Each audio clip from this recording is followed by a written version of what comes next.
സാമ്പത്തിക സ്രോതസ്സുകളില്ലാതെ, പ്രചാരണ പരിപാടികൾ നടത്താതെയോ സംഭാവനകൾ ചോദിക്കാതെയോ 10,000-ത്തിലധികം കുട്ടികളെ പാർപ്പിക്കുന്ന അനാഥാലയങ്ങൾ നിർമ്മിച്ച ഒരു മനുഷ്യനെ സങ്കൽപ്പിക്കുക. അസാധ്യമായ ആവശ്യങ്ങൾ നേരിടുമ്പോൾ മുട്ടുകുത്തി പ്രാർത്ഥനയിൽ മുഴുകി അസാധ്യമായത് സംഭവിക്കുന്നത് കാണുന്ന ഒരു മനുഷ്യൻ. വിശ്വാസത്തിന്റെ അപ്പോസ്തലൻ എന്നറിയപ്പെടുന്ന ജോർജ് മുള്ളർ ആയിരുന്നു ആ മനുഷ്യൻ. അദ്ദേഹത്തിന്റെ കഥ പ്രചോദനം നൽകുന്നതു മാത്രമല്ല, പ്രാർത്ഥനയ്ക്ക് പർവ്വതങ്ങളെ എങ്ങനെ ചലിപ്പിക്കാനും മനുഷ്യയുക്തിയെ ധിക്കരിക്കുന്ന ഉത്തരങ്ങൾ നൽകാനും കഴിയുമെന്നതിന്റെ ജീവിക്കുന്ന സാക്ഷ്യമാണ്. ഈ വീഡിയോയിൽ ജോർജ് മുള്ളറുടെ ജീവിതത്തിലേക്ക് നമ്മൾ കടന്നുചെല്ലും. അദ്ദേഹത്തിന്റെ ഉത്തരം ലഭിച്ച പ്രാർത്ഥനകൾ പര്യവേക്ഷണം ചെയ്യും. അതേ തത്വങ്ങൾ നമുക്ക് എങ്ങനെ പ്രയോഗിക്കാമെന്ന് പഠിക്കും. നിങ്ങളുടെ പ്രാർത്ഥനകൾക്ക് എങ്ങനെ ഉത്തരം ലഭിക്കുമെന്നോ പ്രയാസങ്ങൾക്കിടയിലും വിശ്വാസത്തിൽ എങ്ങനെ പിടിച്ചു നിൽക്കാമെന്നോ നിങ്ങൾ എപ്പോഴെങ്കിലും ചിന്തിച്ചിട്ടുണ്ടെങ്കിൽ, വിശ്വാസത്തിന്റെ അപ്പോസ്തലനായ ജോർജ് മുള്ളറുടെ കഥ പ്രത്യാശയുടെയും പ്രചോദനത്തിന്റെയും ഒരു ദീപസ്തംഭമായിരിക്കും. ജോർജ് മുള്ളർ ചെയ്തതുപോലെ പ്രാർത്ഥനയുടെ ശക്തിയിൽ നിങ്ങൾ വിശ്വസിക്കുന്നുവെങ്കിൽ, നമ്മുടെ വിശ്വാസം ഒരുമിച്ച് ശക്തിപ്പെടുത്തുന്നതിന് അഭിപ്രായങ്ങളിൽ ഒരു ആമേൻ ഇടുക.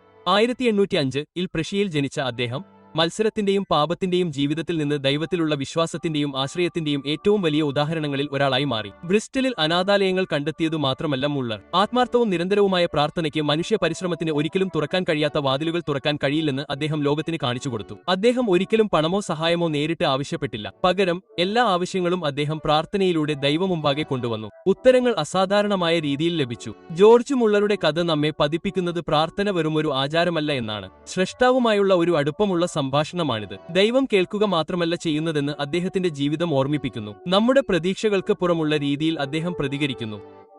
മുള്ളർ തന്നെ പറഞ്ഞതുപോലെ, വിശ്വാസം സാധ്യമായ മേഖലയിലല്ല പ്രവർത്തിക്കുന്നത്. മാനുഷികമായി സാധ്യമായതിൽ ദൈവത്തിന് മഹത്വമില്ല.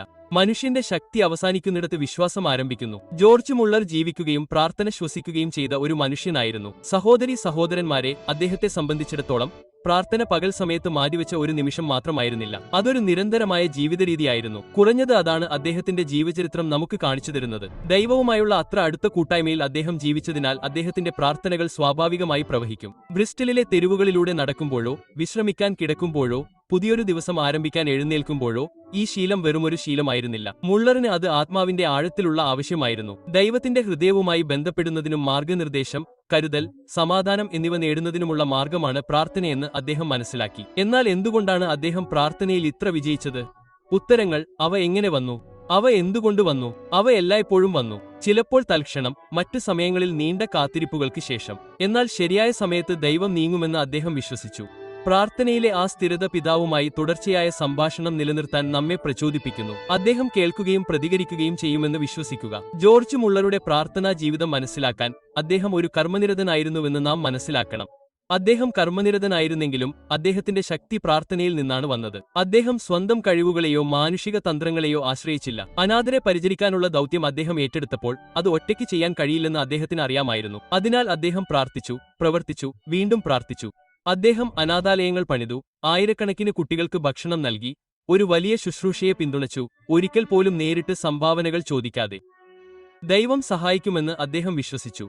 എന്നാൽ അതിനർത്ഥം സഹോദരന്മാരെ വെറുതെ ഇരുന്നു എന്നല്ല. മുള്ളർ ഉത്സാഹത്തോടെയും ക്ഷമയോടെയും സ്ഥിരോത്സാഹത്തോടെയും പ്രവർത്തിച്ചു. എപ്പോഴും കർത്താവുമായുള്ള പങ്കാളിത്തത്തിൽ. പ്രാർത്ഥനയുടെയും പ്രവൃത്തിയുടെയും ആ സംയോജനം ഞങ്ങൾക്ക് ഒരു ശക്തമായ ഉദാഹരണമാണ്. ജോർജ് മുള്ളറുടെ ജീവചരിത്രത്തിൽ നിന്നും പൈതൃകത്തിൽ നിന്നും നമ്മൾ പഠിച്ച മറ്റൊരു കാര്യം, ദൈവത്താൽ ഉപയോഗിക്കപ്പെടണമെങ്കിൽ അവനുമായി നിരന്തരമായ കൂട്ടായ്മയിൽ കഴിയണമെന്ന് അദ്ദേഹം മനസ്സിലാക്കി എന്നതാണ്. അദ്ദേഹത്തിന്റെ ജീവിതത്തിലെ ഏറ്റവും വലിയ പോരാട്ടമായിരുന്നു അത്. മുള്ളർ പ്രശസ്തിയോ അംഗീകാരമോ വ്യക്തിപരമായ മഹത്വമോ ആഗ്രഹിച്ചിരുന്നില്ല. ആ മനുഷ്യന്റെ ഹൃദയത്തിന്റെ ഏറ്റവും ആഴമേറിയ ആഗ്രഹം യജമാനന്റെ കൈകളിലെ ഒരു പാത്രമാകുക, ദൈവഹിതമനുസരിച്ച് ഉപയോഗിക്കാൻ തയ്യാറാണ്. പ്രാർത്ഥനയുടെയും ദൈവവചനത്തെക്കുറിച്ചുള്ള ധ്യാനത്തിന്റെയും ജീവിതത്തിലൂടെ മാത്രമേ അത് സാധ്യമാകൂ. ദിശ, ശക്തി, ജ്ഞാനം എന്നിവ തേടി അദ്ദേഹം മണിക്കൂറുകൾ പ്രാർത്ഥനയിൽ ചെലവഴിച്ചു. ദൈവവുമായുള്ള ആ അടുത്ത ബന്ധമില്ലെങ്കിൽ തന്റെ പ്രവൃത്തികൾ ശൂന്യമാകുമെന്ന് അവനറിയാമായിരുന്നു. മുള്ളറുടെ ജീവിതത്തിൽ പ്രാർത്ഥനയ്ക്ക് ഇത്ര പ്രാധാന്യം ലഭിച്ചത് എന്തുകൊണ്ടാണെന്നും അദ്ദേഹം ഇത്രയധികം വിജയിച്ചത് എന്തുകൊണ്ടാണെന്നും നമുക്ക് മനസ്സിലാകുന്നത് അവിടെ നിന്നാണ്. മുട്ടുകുത്തി നിന്ന് പ്രാർത്ഥനയിൽ ഉറച്ചു നിൽക്കുക എന്നത് വിശ്വാസത്തിന്റെ ഈ നായകന്റെ ഒരു വ്യാപാരമുദ്രയായിരുന്നു. വെല്ലുവിളികൾ നേരിടുമ്പോഴോ, നിരവധി ആളുകളെ ഉപേക്ഷിക്കാൻ കാരണമായ ഉത്തരങ്ങൾ വൈകിയപ്പോഴോ അദ്ദേഹം തളർന്നില്ല. അനാഥാലയങ്ങൾക്കുള്ള വിഭവങ്ങൾ കുറവാണെന്ന് തോന്നിയപ്പോൾ അദ്ദേഹം പരിഭ്രാന്തരായില്ല. പകരം അദ്ദേഹം മുട്ടുകുത്തി ദൈവത്തോട് അപേക്ഷിച്ചു, ശരിയായ സമയത്ത് എല്ലാ ആവശ്യങ്ങളും നിറവേറ്റുമെന്ന് വിശ്വസിച്ചു. പലപ്പോഴും ഉത്തരങ്ങൾ അവസാന നിമിഷത്തിൽ ലഭിച്ചു. പക്ഷേ മുള്ളർ ഒരിക്കലും ദൈവത്തിന്റെ വിശ്വസ്തതയെ സംശയിച്ചില്ല. സഹോദരീ സഹോദരന്മാരെ, മേർ ചെയ്തതെല്ലാം അസാധാരണവും മഹത്തായതുമായിരുന്നു. ഒരു പൂർണ്ണ മനുഷ്യനെന്ന നിലയിലല്ല, മറിച്ച് ദൈവത്തെ ആശ്രയിച്ച ഒരു ദുർബല മനുഷ്യനെന്ന നിലയിലാണ്. അദ്ദേഹത്തിന്റെ പാരമ്പര്യം അദ്ദേഹം നേടിയ സംഖ്യകൾക്ക് പുറമാണ്. ആയിരക്കണക്കിന് അനാഥരെ മാത്രം പരിചരിച്ചില്ല. വിശ്വാസത്തിന്റെയും പ്രാർത്ഥനയുടെയും ശക്തി അദ്ദേഹം ലോകത്തിന് കാണിച്ചുകൊടുത്തു. മുള്ളർ മനുഷ്യതന്ത്രങ്ങളെയോ ധനസമാഹരണ ക്യാമ്പയിനുകളെയോ ആശ്രയിച്ചിരുന്നില്ല. അദ്ദേഹം ഇന്ന് ജീവിച്ചിരുന്നെങ്കിൽ മുള്ളർ തന്റെ ജീവിതം നയിച്ച രീതി ദൈവത്തെ മാത്രം ആശ്രയിച്ചായിരുന്നു എന്നതിനാൽ അദ്ദേഹം ഇപ്പോഴും അങ്ങനെ ചെയ്യില്ല എന്ന് ഞാൻ പറയും. അതുകൊണ്ടാണ് നാം കർത്താവിൽ ആശ്രയിക്കുകയും പ്രാർത്ഥനാ ജീവിതം നയിക്കുകയും ചെയ്യുമ്പോൾ നമ്മുടെ ധാരണയെ തകർക്കുന്ന വിധത്തിൽ അവൻ പ്രവർത്തിക്കുന്നു എന്നതിന്റെ ജീവിക്കുന്ന സാക്ഷ്യമായി അദ്ദേഹം മാറിയത്. അദ്ദേഹത്തിന്റെ ഏറ്റവും പ്രശസ്തമായ ഉദ്ധരണികളിൽ ഒന്ന് പറയുന്നു: എല്ലാ ദിവസവും ഞാൻ പങ്കെടുക്കേണ്ട ആദ്യത്തെ മഹത്തായതും പ്രാഥമികവുമായ കാര്യം എന്റെ ആത്മാവിനെ കർത്താവിൽ സന്തോഷിപ്പിക്കുക എന്നതാണ്. മുള്ളറെ സംബന്ധിച്ചിടത്തോളം മുൻഗണന ജോലിയോ അനാഥാലയങ്ങളോ ഭൗതിക ആവശ്യങ്ങളോ അല്ല, മറിച്ച് ദൈവവുമായുള്ള കൂട്ടായ്മയായിരുന്നു. തന്റെ ആത്മാവ് ക്രിസ്തുവിന്റെ സാന്നിധ്യത്താൽ നിറഞ്ഞിരിക്കണമെന്നും മറ്റെല്ലാം അതിൽ നിന്ന് സ്വാഭാവികമായി ഒഴുകുമെന്നും അറിയാവുന്ന ഒരു മനുഷ്യനായിരുന്നു അദ്ദേഹം. മറ്റുള്ളവരെ പരിപാലിക്കുന്നതിനു മുമ്പ് ഒരു ആചാരമായിട്ടല്ല, മറിച്ച് ഒരു സുപ്രധാന ആവശ്യമായി പ്രാർത്ഥനയ്ക്കും ബൈബിൾ വായനയ്ക്കും മണിക്കൂറുകൾ നീക്കിവെച്ചുകൊണ്ട് അദ്ദേഹം ആത്മീയമായി സ്വയം പരിപാലിച്ചു.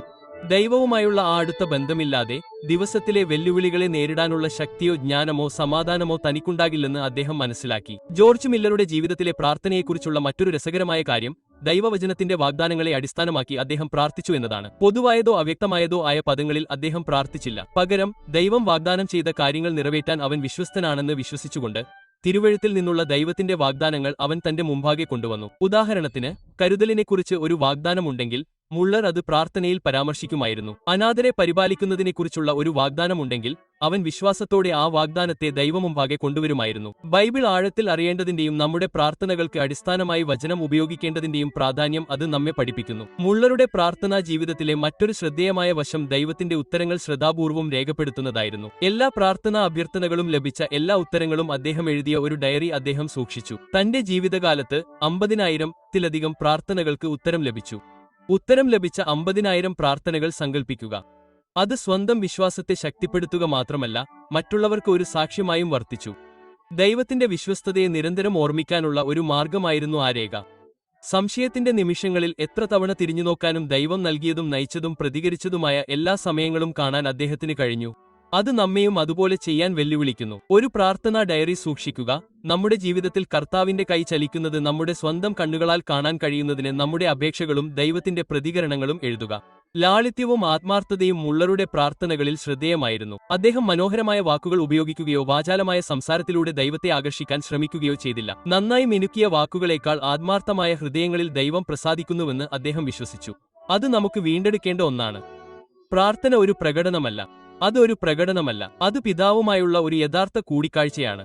നിങ്ങൾക്ക് ശരിയായ വാക്കുകൾ ഉണ്ടോ എന്നത് പ്രശ്നമല്ല, നിങ്ങൾ ഹൃദയത്തിൽ നിന്ന് സംസാരിക്കുന്നു എന്നതാണ് പ്രധാനം. മറ്റുള്ളവർക്കു വേണ്ടി പ്രാർത്ഥിച്ച ഒരു മനുഷ്യനായിരുന്നു ജോർജ് മുള്ളർ. സ്വന്തം ആവശ്യങ്ങൾക്കുള്ള ഉത്തരങ്ങൾ അദ്ദേഹം അന്വേഷിച്ചില്ല, മറിച്ച് സുഹൃത്തുക്കൾക്കും മിഷണറിമാർക്കും പാസ്റ്റർമാർക്കും നഷ്ടപ്പെട്ട ആത്മാക്കൾക്കും വേണ്ടി നിരന്തരം മധ്യസ്ഥത വഹിച്ചു. പതിറ്റാണ്ടുകളായി അദ്ദേഹം നിലനിർത്തിയ മതപരിവർത്തനങ്ങൾക്കായുള്ള പ്രാർത്ഥനകളുടെ രേഖകൾ അദ്ദേഹത്തിന്റെ ഡയറിയിലുണ്ട്. അതെ, പതിറ്റാണ്ടുകൾ. 5 പ്രത്യേക സുഹൃത്തുക്കൾ ക്രിസ്തുവിലേക്ക് വരാൻ അദ്ദേഹം പ്രാർത്ഥിച്ചു. ആദ്യത്തേത് 5 വർഷത്തിനു ശേഷം രക്ഷിക്കപ്പെട്ടു. രണ്ടാമത്തേതും മൂന്നാമത്തേതും 10 വർഷങ്ങൾക്ക് ശേഷം. നാലാമത്തേത് 25 വർഷങ്ങൾക്ക് ശേഷം. അഞ്ചാമത്തേത് മുള്ളറുടെ മരണത്തിന് തൊട്ടുപിന്നാലെ യേശുവിന് ജീവൻ നൽകി. അത് നിരന്തരമായ മധ്യസ്ഥതയുടെ ശക്തി കാണിക്കുന്നു. അദ്ദേഹം ഒരിക്കലും തളർന്നില്ല. ഉടനടി ഫലങ്ങൾ കാണാത്തപ്പോഴും അദ്ദേഹം ഒരിക്കലും വിശ്വാസം നഷ്ടപ്പെട്ടില്ല. നമ്മുടെ കണ്ണുകൾക്ക് കാണാൻ കഴിയാത്തപ്പോഴും ദൈവം പ്രവർത്തിക്കുന്നുവെന്ന് വിശ്വസിച്ചുകൊണ്ട് ക്ഷമയോടെ പ്രാർത്ഥിക്കാൻ ഇത് നമ്മെ പഠിപ്പിക്കുന്നു. ജീവിതാവസാനത്തോടെ ജോർജ് മുള്ളർ വിശ്വാസത്തിന്റെ ഒരു ഭീമനായി മാറി. അദ്ദേഹത്തിന്റെ ശക്തിയോ ബുദ്ധിശക്തിയോ കൊണ്ടല്ല, മറിച്ച് ദൈവത്തിൽ പൂർണ്ണമായി ആശ്രയിക്കാൻ അദ്ദേഹം പഠിച്ചതുകൊണ്ടാണ്. അദ്ദേഹം നേടിയ എല്ലാറ്റിന്റെയും അടിസ്ഥാനം അദ്ദേഹത്തിന്റെ പ്രാർത്ഥനാ ജീവിതമായിരുന്നു. ദൈവം യഥാർത്ഥമാണെന്നും അവൻ കേൾക്കുന്നുവെന്നും അവൻ ഉത്തരം നൽകുന്നുവെന്നും വിശ്വാസത്താൽ ജീവിക്കാൻ കഴിയുമെന്നും കാണിക്കാൻ അദ്ദേഹം ജീവിച്ചു. ഇന്ന് മുള്ളറുടെ മാതൃക നമ്മുടെ സ്വന്തം പ്രാർത്ഥനാ ജീവിതങ്ങളെ പുനർമൂല്യനിർണ്ണയം ചെയ്യാൻ നമ്മെ വെല്ലുവിളിക്കുന്നു. നമ്മൾ പൂർണ്ണ ഹൃദയത്തോടെ ദൈവത്തെ അന്വേഷിക്കുന്നുണ്ടോ? അവനോടൊപ്പം തനിച്ചായിരിക്കാൻ നമ്മൾ സമയം നീക്കിവെക്കുകയാണോ? അവന്റെ വാഗ്ദാനങ്ങളിൽ നാം വിശ്വസിക്കുന്നുണ്ടോ? അതോ നാം ആത്മീയമായി അതിജീവിക്കുകയാണോ? സമയമുള്ളപ്പോൾ അല്ലെങ്കിൽ നിരാശ അനുഭവപ്പെടുമ്പോൾ മാത്രം പ്രാർത്ഥിക്കുന്നു. മാനസാന്തരത്തിനും പുതുക്കലിനും വിശ്വാസത്തിനുമുള്ള ഒരു ആഹ്വാനമാണ് ജോർജ് മുള്ളറുടെ കഥ. ദൈവം മാറിയിട്ടില്ല, ഇപ്പോഴും അങ്ങനെ തന്നെ. മുള്ളറുടെ പ്രാർത്ഥനകൾക്ക് ഉത്തരം നൽകിയതുപോലെ നമ്മുടെ പ്രാർത്ഥനകൾക്ക് ഉത്തരം നൽകാൻ അവൻ തയ്യാറാണ്. നമുക്ക് അദ്ദേഹത്തിന്റെ മാതൃക പിന്തുടരാം. വിശ്വാസത്തോടെയും സ്ഥിരോത്സാഹത്തോടെയും വചനത്തിൽ അടിയുറച്ച ആത്മാർത്ഥതയോടെയും മറ്റുള്ളവരോടുള്ള സ്നേഹത്തോടെയും പ്രാർത്ഥിക്കാം. നമ്മുടെ ജീവിതവും ദൈവത്തിന്റെ വിശ്വസ്തതയുടെ ജീവിക്കുന്ന സാക്ഷ്യമായി മാറട്ടെ.